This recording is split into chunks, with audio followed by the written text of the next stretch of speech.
Hello ladies and gentlemen, and welcome back. In today's video we are going to talk about the monostable mode of the 555 timer, which is the first stable mode we are going to talk about in this series. So first of all, as you can see, we have here the diagram for setting up the monostable mode. All right, we have two resistors, right? Both of them are connected to the voltage input or the voltage source, right? R1 is connected to pin 7, 6 and the ground. R2 is connected to pin 2 and through a switch to the ground 2. We have pin 5 connected through a capacitor to the ground. Also, we have pin 1 connected to the ground. We have 3, which is the output, and we have pin 8 and 4 also connected to the um, voltage source, as you can see here. Now let's talk a little bit about the monostable mode. If you remember, we said that the monostable mode outputs a constant voltage, which is zero, unless we have some trigger triggering the 555 timer to output a high voltage, and then after a specified amount of time goes back to zero. Now this amount of time is dependent upon this equation. This equation, which here we have the time constant, which is called tau, right? Tau equals 1.1 times R1 C1. So the timing is controlled by the resistor and the capacitor. In this example, we have R1 to be 10K, R2 to be 10K, and C1 to be 470 microfarad, and C2, this is um, should be always used a constant value to drive the pin number 5, which is the control voltage, to the ground, so we have stable operation of the monostable mode, right? So this value should be constant no matter what other values you use here for R1, R2, and C1. So the timing of the output to be high depended on this equation, which is 1.1 times R1 times C1. So R1, which is 10,000 ohm, times C1, which is 470 microfarad, right? If we do the calculation, the output voltage will be high for about 4.7 seconds. I have this equation right, sorry, not equation, I have this circuit right here. Now in this circuit, let me show you something. I have set up this one. I have this switch right here, but it turns out this switch is broken, so I will not be using it, right? I will do the switching manually by shorting these two wires.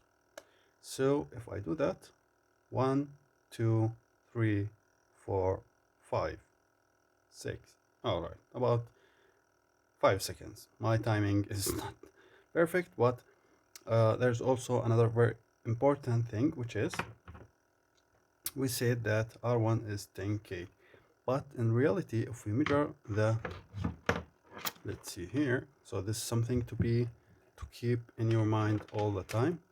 If we measure R1, right, the resistance of R1 and R1, this is it, R1, right, which is this one right here. I have, if we measure it, see how much it is, right? Not getting any reading here. All right, let me adjust this and try to do this another way. All right, going up, hopefully this will work.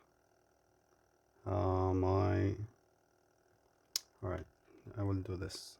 All right, I will take this like this and do it manually. All right, so going down, all right, to 20K to measure this. Now you can see it's not exactly 10K, but it's about 9,903, 9.69, so it's 9,000.7. So we have the value to be actually 9.7K. This is why we'll have a different timing than we have calculated. So what I recommend you doing is that always measure the resistance and the capacitance of the capacitor before using it and doing your calculation. This way your calculation will be much more accurate, right? So let's do that one more time. Here it is. So let's redo the calculation here. What I'm going to do is get my calculator here. All right. And now we'll have 9,700, right, times 470 times 10 to the power, not squared, right? Let's delete this. Let's say this one is negative 6, right, which equals to 4.5 seconds. Now you can see we have now a different value, which is 4.5 seconds. And I am pretty sure if we measure the capacitance of this capacitor, it will not be exactly this value here. It will be something different. It could be 450 or maybe 490, right? It will not be this exact number. And as a result, we'll have another different value, which will be the accurate exact output value for this timing circuit here, right? So keep this always in mind.